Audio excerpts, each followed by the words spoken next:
शीतपित्ताचा त्रास होण्याची 5 महत्त्वाची कारणं आता आपण बघूयात. सर्वात महत्त्वाचं पहिलं कारण आहे वारंवार होणारी ॲसिडिटी. शीतपित्ताच्या पेशंटला जर तुम्ही एक प्रश्न विचारला की पित्ताचा त्रास होतो का, तर हो असं ते सांगतात. वारंवार पित्त होण्याची हिस्ट्री या पेशंटमध्ये नक्कीच सापडते. अतिशय तिखट, तेलकट, तळलेलं, मसालेदार, आंबट, आंबवलेलं, बेकरीचे पदार्थ, जंक फूड, फास्ट फूड, रात्रीचं जागरण, स्ट्रेस, टेन्शन असा पित्त वाढवणारा आहार विहार ते सतत करत असतात. पित्त वाढलं, गोळी घेतली की हा त्रास कमी होतो, पण हा त्रास मुळापासून बरा होत नाही. हे पित्ताचं सत्र सुरूच राहतं. मग एखाद दिवशी गार वारा लागल्यामुळे किंवा वेगांचं धारण केल्यामुळे, म्हणजेच लघवी, संडास, उलटी असे काही वेग अडवू नयेत असं आयुर्वेदामध्ये सांगितलेलं आहे.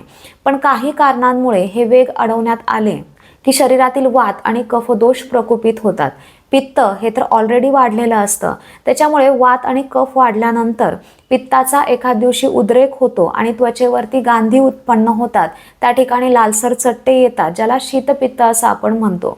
अर्थातच ही कारणं एका दिवशीची नसतात, वारंवार सतत घडत आल्यामुळे हा त्रास होत असतो. म्हणूनच दोषांचा प्रकोप करणारा आहार विहार आपण सर्वात आधी बंद केला पाहिजे. दुसरं कारण आहे ॲलर्जी. काही ठराविक केसेसमध्ये पित्ताचा त्रास नाही असं पेशंट सांगतात. मग त्यांच्यामध्ये ॲलर्जीमुळे देखील त्यांना शीतपित्ताचा त्रास होऊ शकतो. मग ती औषधांची ॲलर्जी असू शकते, म्हणजेच ॲस्पिरिन, पेनिसिलिन, क्लॉट्रिमेझॉल अशी भरपूर औषधं आहेत ज्याची पेशंटला ॲलर्जी असू शकते. त्यानंतर काही ठराविक परफ्यूम्स, डिओ, केमिकलयुक्त कॉस्मॅटिक प्रोडक्टची पेशंटला ॲलर्जी असू शकते. काही केमिकल्सच्या कॉन्टॅक्टमध्ये आल्यानंतर पेशंटला ॲलर्जी होऊ शकते. बऱ्याच वेळा आपण एखादा ड्रेस घालतो तर तो कपडा त्वचेला घासून घासून त्या ठिकाणी इरिटेशन होऊन त्वचेवरती रॅशेस यायला लागतात.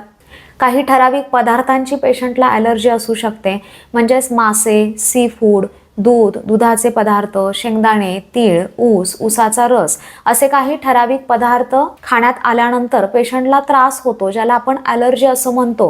पण त्या ठिकाणी या पदार्थांच्या सेवनानंतर शरीरामध्ये दोषांचा प्रकोप झालेला असतो, त्याच्यामुळे ते ॲलर्जिक रॅशेस त्वचेवरती यायला लागतात. घरामध्ये पाळीव प्राणी असतील तर त्या प्राण्यांच्या केसामुळे, सलायवामुळे किंवा युरिनमुळे देखील त्वचेवरती रॅशेस येऊ शकतात. तिसरं कारण आहे विरुद्ध आहार विहार. हेही शीतपित्ताचा त्रास होण्याचं खूप महत्त्वाचं कारण आहे. बरेच लोक केळीचं शिकरण खातात, फळं आणि दूध एकत्र खातात, मुगाच्या खिचडीमध्ये दूध घालून ते खातात, नॉनव्हेज बनवताना त्यात दूध आणि दही मिक्स करून ते बनवतात, नॉनव्हेज खाल्ल्यानंतर वरून दूध पितात, आईस्क्रीम खातात, पाणी पिल्यानंतर वरून चहा पितात किंवा उन्हातून आल्यानंतर लगेचच थंड पाणी पिणं, कोल्ड्रिंक्स घेणं, आईस्क्रीम घेणं, या ठिकाणी गार आणि गरम व्यत्यासात सेवन करणं हाही विरुद्ध आहारच आहे. त्यानंतर बरेच लोक उन्हातून आल्यानंतर किंवा अंघोळ करून आल्यानंतर लगेचच फॅन किंवा एसीच्या हवेमध्ये बसतात किंवा उन्हातून आल्यानंतर लगेचच अंघोळ करतात. तर अशा विरुद्ध आहार विहाराने शरीरातील दोषांचा प्रकोप होतो आणि शीतपित्ताचा त्रास तुम्हाला होऊ शकतो. चौथं कारण आहे इन्फेक्शन. मग ते कोणत्याही प्रकारचं इन्फेक्शन असू देत, बॅक्टेरियल इन्फेक्शन, व्हायरल इन्फेक्शन किंवा वर्म इन्फेक्शन म्हणजे जंताचा त्रास असू देत, त्याच्यामुळेही शीतपित्ताचा त्रास होऊ शकतो. मागे डेंग्यूची साथ आल्यानंतर बऱ्याच पेशंटला स्किनवरती रॅशेस दिसत होते, त्याचं हेच कारण आहे.